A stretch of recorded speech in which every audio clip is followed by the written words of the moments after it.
we have another Caro Kann. Hello everyone, my name is Alex. I'm a 2000 rated over-the-board chess player, and in this series we're going from 1500 to 2000 Elo in chess.com rapid games, where I'll be explaining my thought process as best as I possibly can for your education and entertainment. Today we have a Caro, of course, and I expect my opponent to go for knight to c3 here and play the two knights Caro, which I have lots of videos on in my channel. But he takes and goes into the exchange variation. Now, this isn't that good for white. There's nothing wrong with the exchange variation per se, but having the knight on f3 without the move h3 included in the exchange isn't so good, because I'll explain afterwards in the analysis, but basically in the exchange variation, you don't really want to play like this with white. This is not the way to fight for an advantage. This is pretty much just equality. And obviously with the black pieces, 4 moves in, you're basically equal. You can't do much better than that. Again, I'll go over some of the ways that white can try to fight for an advantage, but the majority of the time, the knight on f3 is misplaced in these lines. So, okay, bishop to b5. My opponent pins my knight to my king. He probably wants to play a move like knight to e5, applying more pressure. And there's a few things that we could do here. We could just go bishop to d7, breaking the pin, but that feels very passive, right? We could go queen a5 check, and the only way for white to defend would be knight to c3, blocking the check and defending the bishop. And we can try and claim this knight is misplaced, but it feels like a little bit of a feeble argument, considering the fact d5 is weak. Our queen is not great on a5, and also the knight coming to e5 could be annoying. So I'm more so considering a move like a6, prompting my opponent to take, but then maybe take knight e5 is quite good. So that leads me to lean more towards the move bishop to g4, and basically say, okay, no knight to e5 for you. And I think that's probably the way that I'm going to go. I like to delay the move bishop g4 in this particular variation, because if I go bishop g4 straight away, then white has the option of bishop to e2, which kind of nullifies the effectiveness of my bishop, because the knight isn't actually pinned. Whereas if we do it like this, I mean, even after a move like bishop to d3, I like to go bishop to g4, because we make white commit his bishop to a certain square first. If white were to go bishop to e2, then I'll just go to f5. This is important because normally in the exchange variation, the best way for white to handle it is to delay knight to f3, stop bishop g4 and bishop f5 by playing bishop d3 and h3, and then bring the knight out so that our bishop can't use f5 and can't use g4. And that is the way for white to fight for an advantage, really. Okay, bishop to e3 is incredibly passive. I mean, you're defending d4, I understand that, but it's a very passive move. It doesn't really fight for anything, right?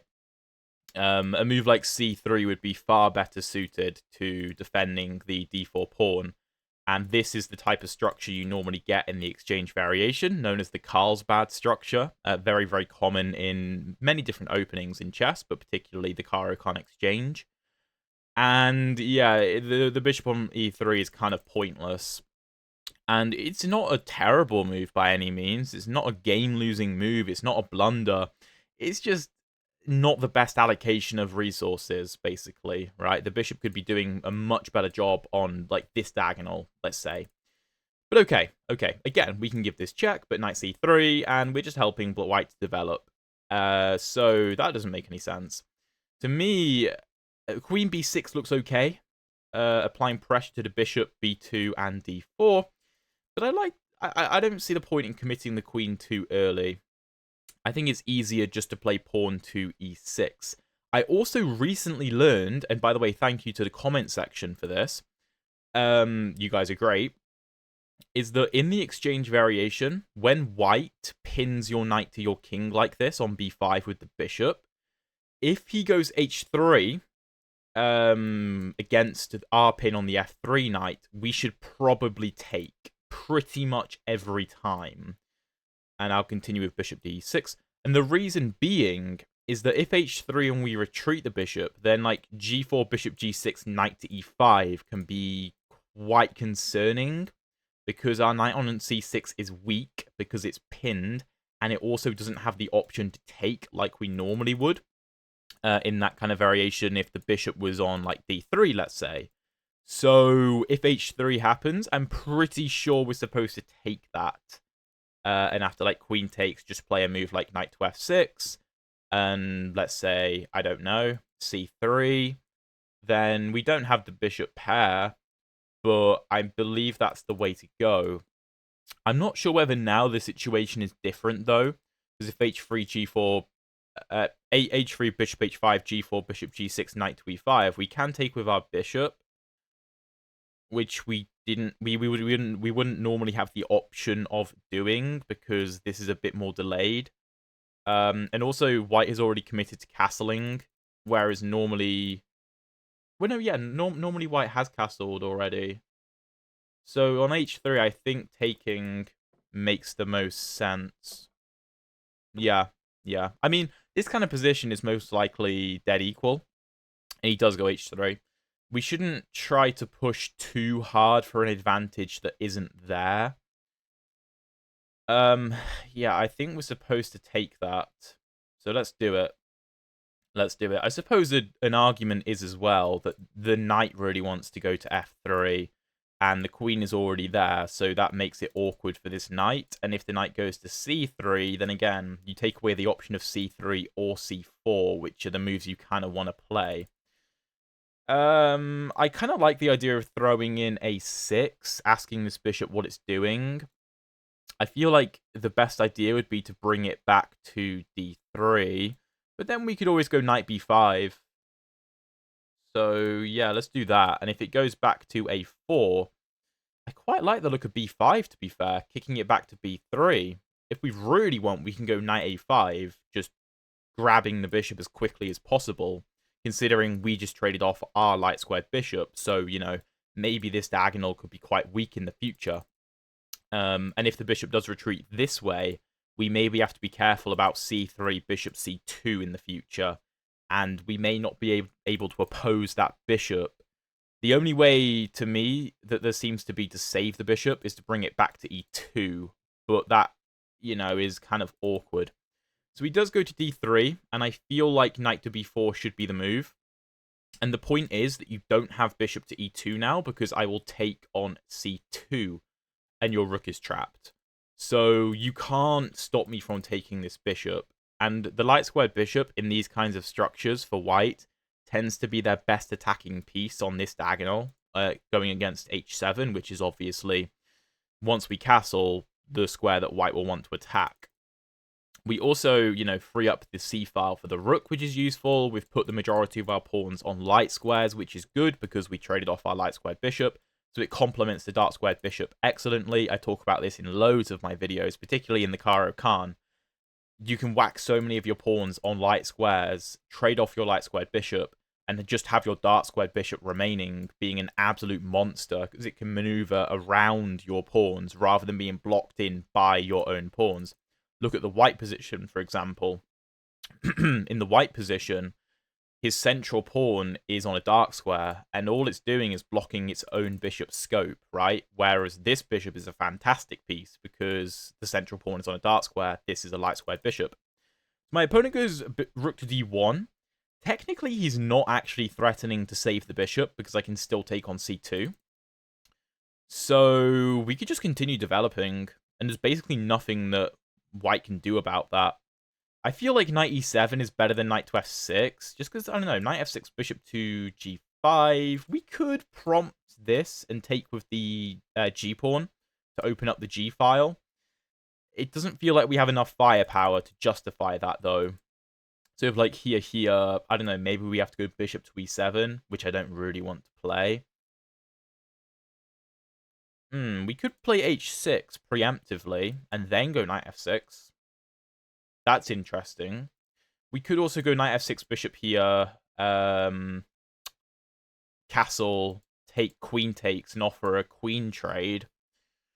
I'm not sure a queen trade benefits us, though. Interesting. We could go queen c7, so that this doesn't come with a pin. Or we, like I said, we could go knight to e7, we could go h6.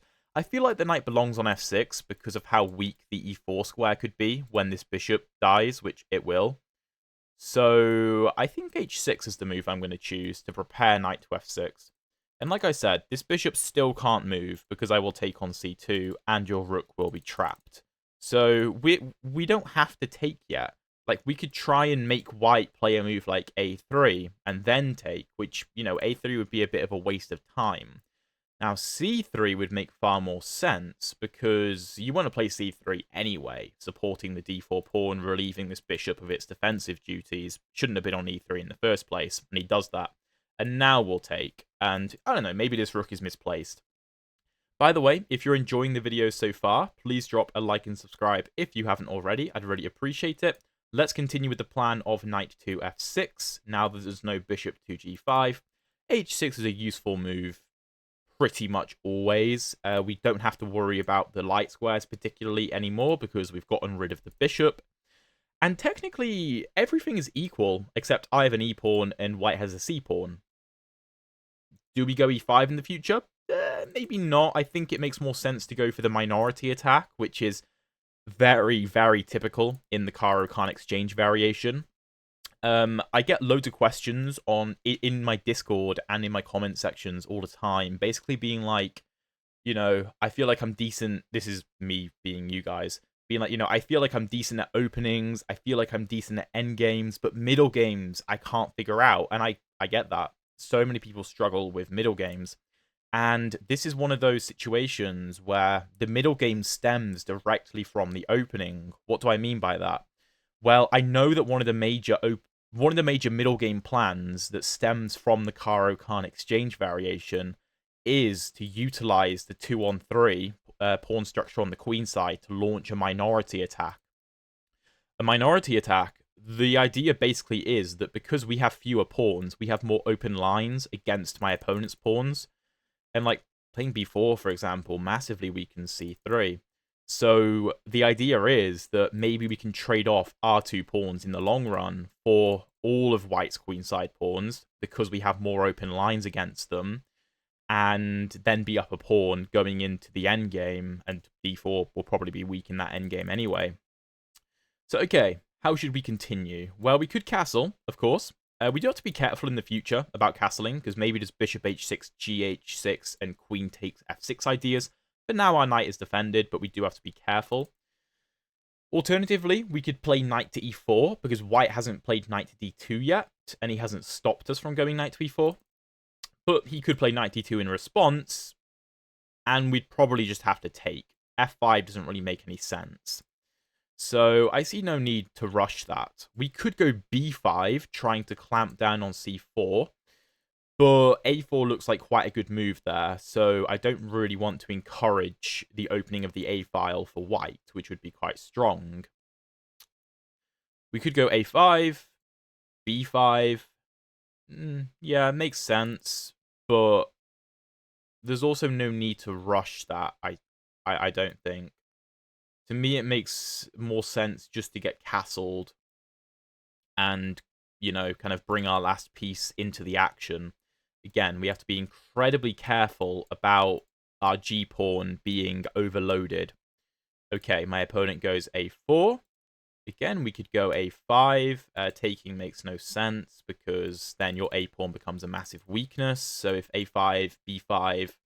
then we can switch our attention to the c-file, which I quite like, so let's do that. And this is kind of the whole point of the minority attack, right? We're singling out the white c-pawn as a major weakness, which it is. Let's go rook to c8. And we're using our 2 pawns to lock down white's 2 pawns here, right? But because we don't have a pawn on the c-file, we have open lines against white's c-pawn, which is a weakness because it's a backwards pawn, meaning that it's got no pawns behind it that can defend it, and it also can't advance. It's got an open line against it, right? And we control the square in front of it, so it can't trade itself off, which is an incredibly powerful concept. I also would like to proceed with knight to e4 if I get the chance. Yeah, no, my opponent stops it. The idea being, if he plays a move like... I don't even know what else to play apart from knight d2. But let's say he goes like rook back to d1 or something. Then we can play a move like knight e4 attacking c3. And knight to d2 can always be met with taking on c3. You will notice, of course, this rook is completely stuck in it on the d3 square, surrounded by its own pieces. But there's no clear way to exploit that just yet. I'd love to go knight e4 and fork the pieces like this, but there doesn't seem to be a way to do that. We could try rook e8, e5, trying to blast open the center. Not sure if that's a good idea or not, though. How should we continue? It does look like a viable plan.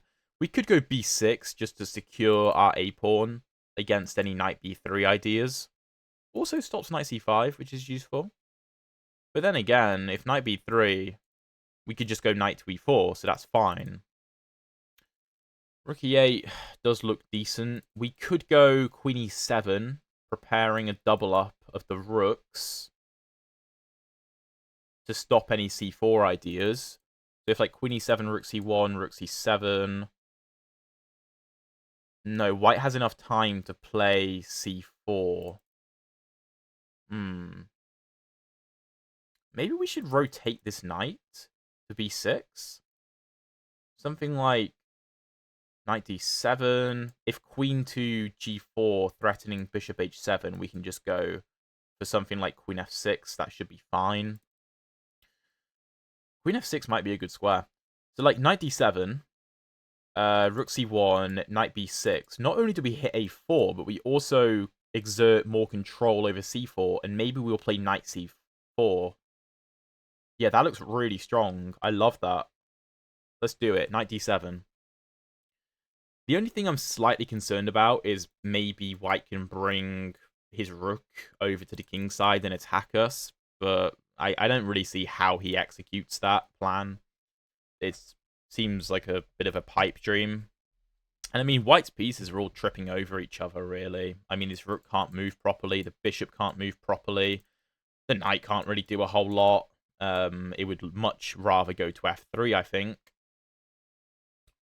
than beyond d2.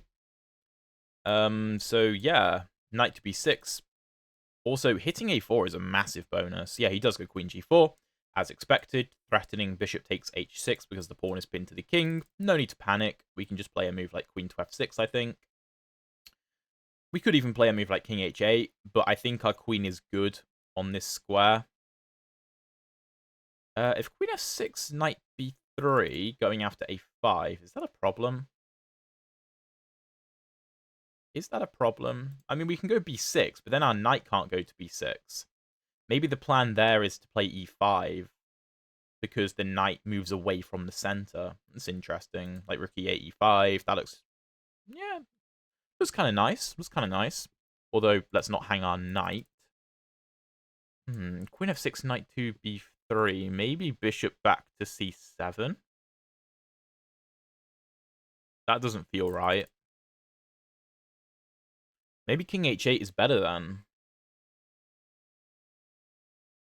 And if queen h5, trying to sacrifice for some kind of perpetual, I don't think it works. But we could always bring our queen in then if we need. Interesting. Let's do this. Also, if knight to b3 now, then we can probably go knight f6 with tempo, and then go knight e4. Which would be potentially quite nice. Yeah, I think I underestimated the idea of going after the a5 pawn, because the entire point is that I don't want to play pawn b6, because I want to go knight b6, right? If I go pawn b6, my knight can't go there, and I'd much rather my knight go there than a pawn, ideally. We'll see what this knight ends up doing. King h8 makes a lot of sense, of course, breaking the pin on the g-pawn. Arguably, the king is safer on h8 anyway, although it doesn't make a massive difference. Queen f6 we can play if we need to. That should be okay. We can go knight f6 if we need to. In the future, e5 may be a pawn break, but we have to be careful about going e5 because we break... How do I say it? We basically get rid of our very nice Caro Kann pawn chain in the center of the board. And after this exchange, whether we take or if white takes, we give ourselves an isolated d pawn, which, like, isolated pawns aren't necessarily bad, but of course a non-isolated pawn is going to be better than an isolated pawn, right? Because, like, our d pawn is a fantastic pawn right now. You just can't get rid of it. And it's exerting pressure over some incredibly important squares. Whereas if it wasn't supported by the e-pawn anymore because we pushed e5, then maybe it becomes a liability. Not necessarily. It doesn't necessarily become a liability, but it might. It might. But okay. I think this position is clearly better for black. We have a superior pawn structure. We have no clear weaknesses in our pawn structure. White has 2 clear weaknesses. Okay, he does go knight to b3, but now I thought I could go for knight to f6. Oh, maybe queen h4 is the idea. That's a nice move, because then if knight to e4, he can trade queens and then pick up the a-pawn. So. We could go rook to c4, because the knight no longer sees that square. But then, I mean, just knight back to d2, and we just have to drop back anyway, so that's kind of pointless. We could go b6, securing this pawn forever, but I don't know if I want to do that, really. It's not the end of the world, but I'd just rather not if I can avoid it. What else can we play, though?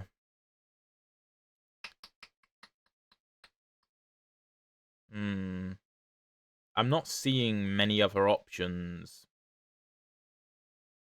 other than b6. So let's play it. I'm basically using this idea of a pawn being 2 squares away from the knight. This is a very common strategy.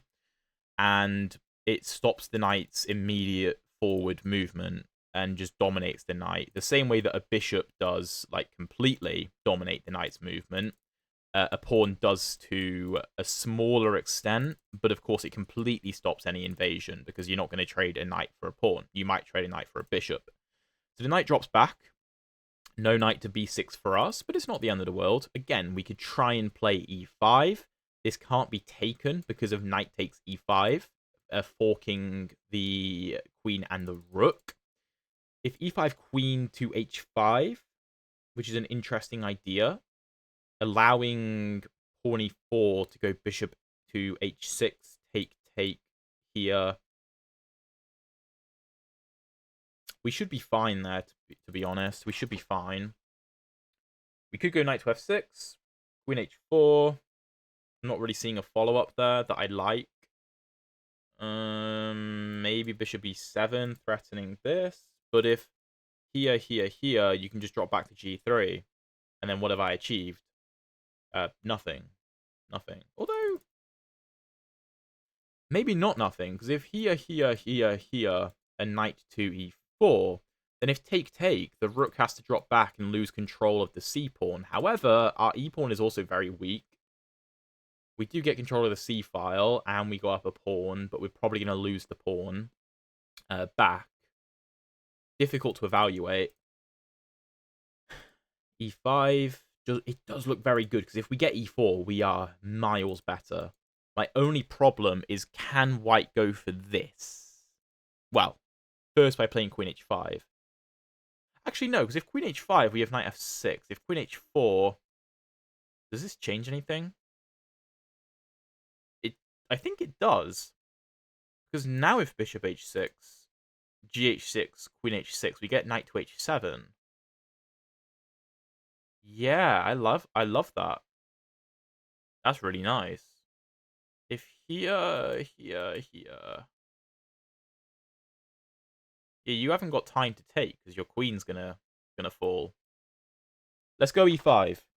As I said, e5 is a move I don't necessarily want to play, if white has the option to take, here he doesn't, because I will take and, you know, be up a rook or an exchange, which will be fantastic, and we'll be completely winning. We'll still have to convert the position, but we'll be up significant material. So white can't touch the pawn. I just had to make sure that he couldn't do something tricky like queen h5, going for some kind of weird attack on h6. But like I said, I think knight to f6, and then we go e4 afterwards. And so there's no exchanging of the d and e pawns because white can't do it. He doesn't have the time to do it. And even if material remains equal, this pawn wedge in the center will be incredibly strong, taking away vital squares from the white position and just taking a lot of space. Most likely forcing this rook away from the defense of c3 as well, because as we can see, this rook has literally no moves. Like, it's pretty funny. It's pretty funny. So, okay. This is looking really, really good. Really, really good. Also, with takes, I'm going to take and win the rook, but we also gain control of c5, and we can always put a bishop there and offer a trade, or potentially force a trade, which could be good. Also, with takes, we have our ideas of rook c4 in the future, although we have rook c4 anyway in the future, so it doesn't really change anything, because the queen's going to move regardless. So yeah, this pawn can't be touched. It can't be touched.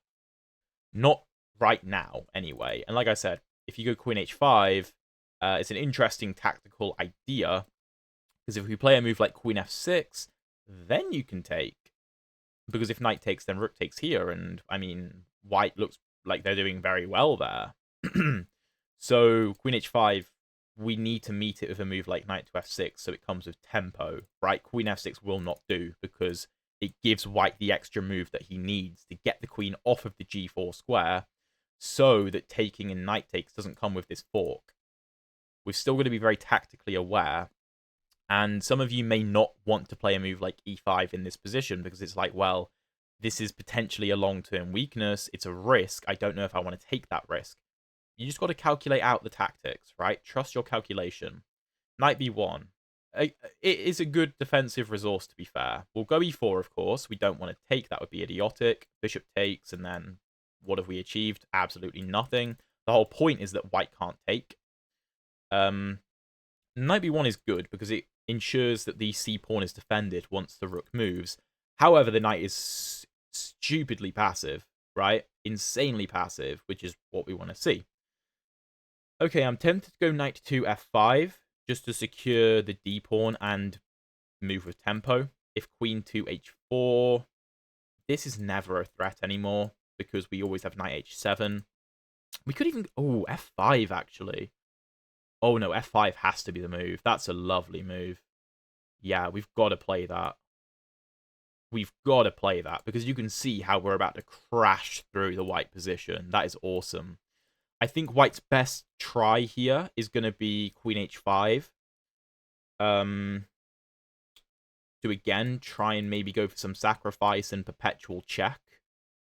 That seems like the best option to draw the position, because structurally white is so bad, because his c-pawn is such a problem, and his a-pawn is such a problem, because if we get rook to c4, which there's not a lot he can do about, that's tough. And yeah, now we're getting f4 as well, so we should play that. Hitting the bishop, forcing the bishop to move back. And I mean, the white position is just so cramped.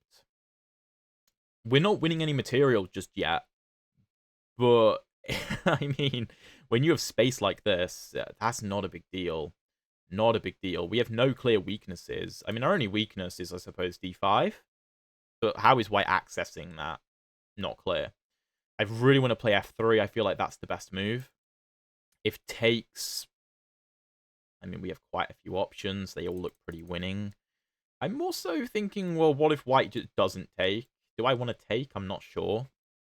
We could also just delay that. We don't have to rush that decision. We do not have to rush that decision. We could play a move like rook to c4, just applying more pressure, which is nice. it's great because the center is locked up, which is perfect, and we have pressure on the queen side and the king side.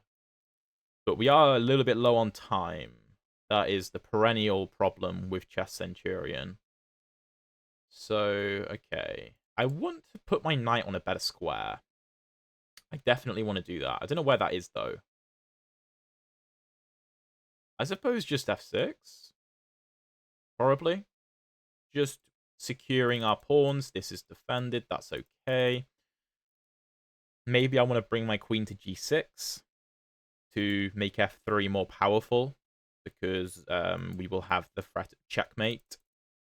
I, of course, consider queen g5, but we can't go f3 because we'd hang this. Although, actually... Oh, no, maybe that is strong. If queen g5, f3, take, then we have a nice double attack. Oh, that might have actually been the better move. The computer might hate me a bit for that, but okay. I mean, at the end of the day, even if we can't find the immediate knockout, playing moves that just keep our position intact are going to be good, because, I mean, the fact of the matter is that 3 of White's 5 pieces are on their home squares. That's pretty hilarious. We have 1 piece on its home square, but it's a queen. It's not that big a deal. Normally, the pieces and the pawns should be leading the attack, and the queen should be kind of behind, waiting for her opportunity to strike. So, okay, yeah, I'm just trying to take away a lot of potential counterplay for White. If a move like f3, for example, I'm not going to take and ruin my structure. That would be stupid to split all the pawns up. I could play a move like, oh my god, a move like e3 would be better. But I could also just do nothing. After f3, I could just allow this exchange. That would be fine. But I think I'm leaning more towards e3 because we just suffocate the white position. Maybe we bring a knight into g3 as well to push e2. That looks incredibly strong. That would probably be my my preference. And yeah, bishop d2. What a sad move. He just went bishop c1, and now he's bringing the bishop back. It's not looking good for white. So let's continue. Queen e8. I want to go queen g6 and play f3. And then after queen to f1, defending mate. Well, I don't have the immediate knockout again, but we are increasing the pressure. We're increasing the pressure. Maybe, I mean, he just can't go c4, and we need to ensure that he can never go c4. So if knight to a3, for example, supporting this, I will take the knight at some point. Maybe not immediately, but if he ever commits to c4, then I will snap the knight off. Bishop e1, okay, that's interesting. I don't think it's good, but it's interesting. Let's go queen g6. Preparing pawn to f3. And again, I do not want him to take, because I think, although that does weaken his king side, I think it maybe creates counterplay, which maybe it does, maybe it doesn't. Maybe the engine will think I'm an idiot for being concerned about that. But from my perspective, I'm like, I don't want to give my opponent anything. This is kind of one of the things I really like about my my personal chess playstyle. Okay, he commits to f3 now.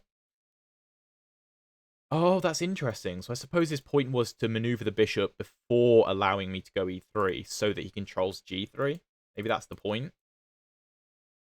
Again, I think it's completely lost, but it's an interesting idea. Okay. Well, I think e3 is still fine. But we also don't have to commit to it. I mean, if take, that is great for us. Or is it? Because then c4. No. I want to keep my d-pawn.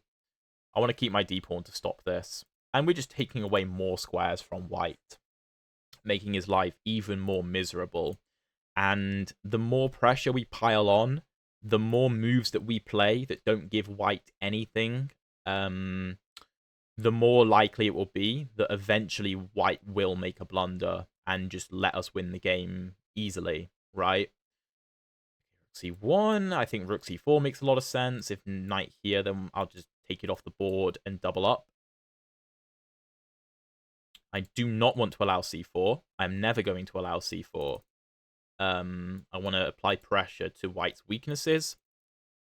They're not going anywhere, which is why I've delayed rook c4 for so long. But now rook c1, white is trying to play that. Oh, I actually just missed knight d2, not going to lie.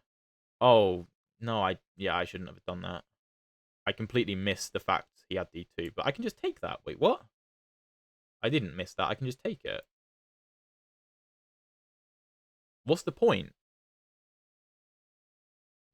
I mean, it's exactly what I said was going to happen has happened. As in, I haven't done anything drastic. I've just kept piling on more and more pressure, and white has just let me win. That's how a lot of chess goes, really. At least the way that I play chess. Like, I just keep putting on pressure, more and more and more pressure. Even if I can't find the way through, I will maintain a good position, keep applying pressure, and eventually they'll make a mistake and just let me win. So, okay. We are up a piece for a pawn, which is fantastic. We still need to win this, of course, so let's start with getting control of the open file. That can't be a bad thing. We can probably just hunt for a queen trade. That seems easy. We're going to force the queen back to f1. Unless he wants to trade, which will be absolutely fine by me, because we're up a piece for a pawn. And our rook is doing an excellent job of keeping the white pieces occupied. Again, this is why backwards pawns are so bad. They're so bad, because he can't get control of the square in front, which allows my rook to be a monster. If this pawn was just off the board, it would probably be better for white, because then he could at least have some more lines to use, right? Whereas here, my rook can't be moved, because you can't even see it. So, okay, I mean, queen f1 looks to be the only move to maintain any semblance of counterplay. That is not the way to go. I want that trade. And then I'm going to go knight to h5 to play bishop to f4 because I just want to trade pieces. Yeah, you can do that. Let's come back. Don't take. Don't give white the e-file. This c pawn isn't going anywhere. Just support the rook. You know, we're up a piece, but why give white any unnecessary counterplay? Absolutely no need. If he wants to trade everything, that is fine by me. No complaints. Bishop to f4. The bishop has no way to get off of this diagonal, so we will force another trade, and then it will simply be our knight hopping around, winning every single pawn in existence, basically. And this is the perfect, like, example of the minority attack, right? We have a 3-on-4 on the queen side, except our 3 pawns dominate white's 4 pawns. These 2 pawns dominate these 2 pawns, right? Like, they're just stuck with each other. And this d pawn, because the c pawn is a backwards pawn, again, backwards pawns are bad, our 1 pawn can dominate 2 pawns because it's a backwards pawn, right? The d pawn, of course, can't move, and neither can the c pawn, because we control d5 by having a pawn there and c4, because our pawn sees c4. So it's the perfect display of why minority attacks are so good, really, because if this, obviously, we're up a piece at this point, but when we have equal material, as we did earlier, if this c-pawn ever falls, then we just go up a pawn. And because our pawn structure was so solid with pawns on e6 and f7, you just couldn't break our pawn chain down, right? Obviously, in the game, we ended up playing e5, but that was for tactical reasons. e5 is not a positional move, right? When we ended up going e5, let me just go back to that. This is a very anti-positional move. If white was able to take, right, it would be terrible. It'd be a terrible, idiotic move. The point is that white can't take, and then I'm going to go e4, which is a good positional move. You have to mix positional chess and tactical chess, like, and use the best of both. Like, just like Hovis bread. I don't know why I've just made that connection. Okay, and I mean, I think the easiest thing to do here is actually just bring the king into the game. Well, we'll go g5, yeah. Because the white king can't do anything. It has to keep defending g2, and it can't enter the position, like, whatsoever. Because it's blocked out by all of its own pieces. It can't leave this. And then, if you're going to give me the pawn, then I'll, of course, take the pawn. Come back, push g2. We can pre-move that. I was just going to bring my king into the game and then use my knight to hop around. But if he's just going to let me do that, then that's fine by me. I don't need to touch these pieces. They're dominating my opponent's king very nicely. I can probably just walk my king over here, to be fair. Although maybe this is a bit annoying. I don't know. No, I can walk my king over here. And if he ever goes c4, then I can take it. And if he ever goes d5, then I can just take it and give him the g2 pawn. But he resigns because, yeah, there's nothing left to be done. I hope you guys enjoyed the game. Let's jump into the analysis and see what the computer has to say. I'll also run you through some of the lines of the exchange variation and how white can better play it, because not the best line that my opponent played. Okay, so 79.1% accuracy for white, 84.9% for us. Seems like there were a couple of opportunities to really win the game sooner, so I'll have to see those. Maybe some of you guys saw them, some moves that I missed. But, okay, the opening, this is not taking is not really that good here. If you're going to play the knight to f3 line, then either play this stupid d3 move, which personally I think is idiotic, but it's a way to play, because this endgame is actually pretty good for white. Don't play the endgame. If you have the black pieces here, just play bishop g4. Do not take this and go into the endgame. It's terrible, and your opponent will know it better than you do. So, if you're going to do this, then just go knight c3. Play the two knights. That's definitely the way to go. Do not take as white. If you're going to play the exchange, play d4, and after d5, then take. And here, I personally play c4 with white. This is my the way that I play it as white is the Panov attack with c4. But the best way to play this with black is basically with white is you basically go, okay, this is black's problem piece, because black wants to go e6, but first he wants to develop his bishop, right? So we're going to stop that. The bishop can't come to g4 because the queen sees g4. So a move like knight f3, for example, watch the evaluation drop. It's not that good, which is what my opponent basically did. You want to go bishop to d3 if you're going to play the pure exchange variation. You're going to stop bishop to f5, stop bishop to g4. After I go knight c6 attacking d4, you have to play c3 defending. Do not play knight f3 defending, because then I get the g4 square, and this is better for black. So you go c3 defending, and then if I play a move like knight to f6, which is not what I play, but this is what most people play, we're trying to play bishop to g4, right? So if you go knight to f3, then I will go bishop g4. If you play a move like, I don't know, bishop to e3, then again I will go bishop to g4 most likely, because my knight now supports this move. So the most testing way to play with white, I think, is h3. And you basically say, okay, no bishop f5 for you, no bishop g4 for you. So if you play a move like e6, then you have a terrible bishop, and white is better. This is the best way for white to play. For example, the computer here wants black to go e5, which, as I said earlier, is a very anti-positional move, because you're volunteering to have an isolated d-pawn. Now, technically, this is fine for black, but I've never liked these lines.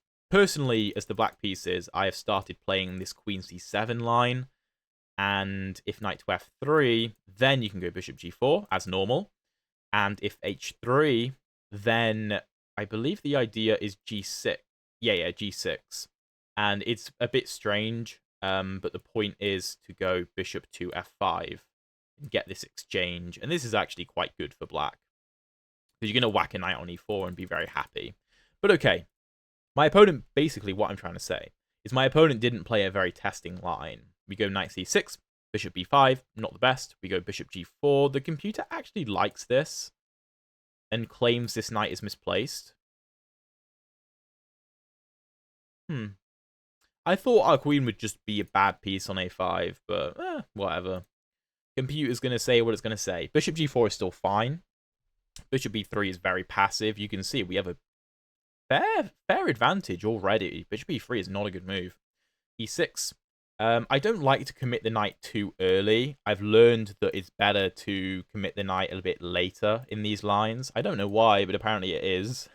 So we go e6. Castles, bishop d6. The bishop, like I said, is fantastic here. h3. And I take... We can actually go bishop h5 in this line, because if knight to e5, we can take... and then go queen h4. Okay, okay, and if like this, then, oh yeah, that's pretty bad. So I take, though, which is completely reasonable. I go a6. I didn't like knight to f6 here, because I thought bishop g5 was strong. Computer thinks that this isn't a problem, and we can trade everything, and black is better. Let's say c3. a6, bishop back to a4, b5, bishop c2. What's the point? King e7, rook e1. Rook hc8. What? I guess we're just going for b4 then. Classic minority attack. Oh, or we're setting up this. But even if we don't have that, I suppose b4 is still a very good move, which it is. But okay. We go a6. My opponent retreats the bishop, and I really want to get rid of that bishop, so I go knight to b4. Now, I think the best way for white to play was bishop to e2. I think this was more stubborn, keeping the bishop pair. But bishop d3, knight b4, rook d1. Again, you can't move the bishop now, because then I'll take, and you lose the exchange. So rook d1, h6. I considered... Oh, no, I didn't consider queen to f6, actually. It is a good move, though. I did consider rook c8, which is the best move, but h6 is okay. c3, now we take and go knight to f6, because I like the 4 square, so white needs to do something. b4 is not the way to go. It's not that good. I castle, a4, a5, essentially forcing b5. And you can see, even though material is equal, this is such a bad pawn, and we control c4 incredibly well, to the point that the computer essentially thinks we're almost up a pawn, right? We have 7/10 of a pawn advantage because the c pawn is so bad. So rook c8, knight d2. Oh, knight d7 is the best move. Oh, awesome. Awesome. Queen g4.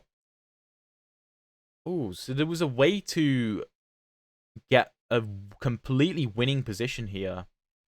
Ah, yeah. I'm sure some of you would have spotted it. Try and find it. Black to move and win. Practically win. Try and find it. It's f5. I didn't consider this, because we just go f4, and the bishop's trapped. White can try and be tricky with queen e6, but it's not enough. Although technically the material's equal. But I suppose we win this as well if we won. Whatever. King h8, though. Knight to b3. We go b6, which is good. Again, the computer wants f5, which I just didn't... Sorry, not that. I didn't even consider this move. Rook f6, queen h5. f4. Bishop back to c1. Bishop b... I don't understand bishop b8, but apparently that's a good move. Yeah, it's just very good for black, this. Let go b6, which is still good. Knight d2 is a blunder. Again, f5 is the idea that I missed. I need to go for this, trapping the bishop. I went e5, though, which is the second best move. Yeah, it's by a long shot the second best move. The third best move is queen to e7, which is minus 0.6, whereas e5 is minus 1.3. So it's still a very good move, but I missed the clear win. Twice I missed a clear win. So should always look for attacks, I suppose. And I recognized this bishop was very bad. I literally knew that, but I didn't realize that this was an idea. Anyway. And this is just a fantastic move, because you can't take, right? The only thing I wanted to calculate was queen h5. Because I was like, well, can white get away with this? And technically I'm fine, but it's like a little bit scary. The line that I was going to play was knight to f6, which the computer likes. The computer wants to sack the queen here. I mean, yeah, okay. Let's play a more realistic move. My idea was e4, and the rook is trapped. So your only move is to go bishop h6. And I was going to do this, this, and this. And then I thought this was very easy to win, because the knight blocks off the h-file. That was my plan. My opponent went knight b1. Here, the computer prefers f5. I played it next. Oh, it's exactly the same, yeah. f5, f4, and the computer does want f3. I think I just didn't like the fact that white could take. Although, I mean, this is completely winning. I don't know why I was concerned about this. I would knight f6, though, which is fine. Bishop d2, queen e8, bishop e1, queen g6. The computer just really wants f3. It's really annoyed that I'm not playing f3. And if takes, ef3, queen f3, knight. Oh yeah, this is completely winning. I should have just played that, but okay. It's not that big a deal because we're still completely winning, right? I didn't want to commit to something with low time that I couldn't properly evaluate. From a practical perspective, I thought, well, let's just keep our insanely good position and let white self-destruct, which he did. Pawn e3, rook c1, rook c4. This is the best move? What? f3, queen here, e2, queen here, fg2, queen here, rook f1 mate. That's pretty funny. But knight d2 was played. Initially, I was like, wait, I thought I had this knight under control. How have I done that? But then, yeah, the knight was just hanging, which I initially didn't realize. But yeah, it's just hanging, bishop takes. And then I just played a very easy endgame. I'm up a piece, so I just trade everything off. My opponent makes my life very easy as well. And then I just keep the king in the box. The king tries to escape the box. We put him back in the box. And then I bring the king, and my opponent resigns because obviously this is game over. All I'm going to do is walk my king up here. If you ever try to push, I'm going to win all your pawns and promote the c pawn. And I'm going to win the f pawn if you try and defend. So, I mean, yeah, game over. I hope you guys enjoyed this video. Hopefully you learned a lot. If you want to check out another very interesting Caro Kann video, look at the video up here. Click on that. And if you want to see the previous episodes of the speedrun, check out the playlist down here. Thank you very much for watching, and I'll see you in one of those videos.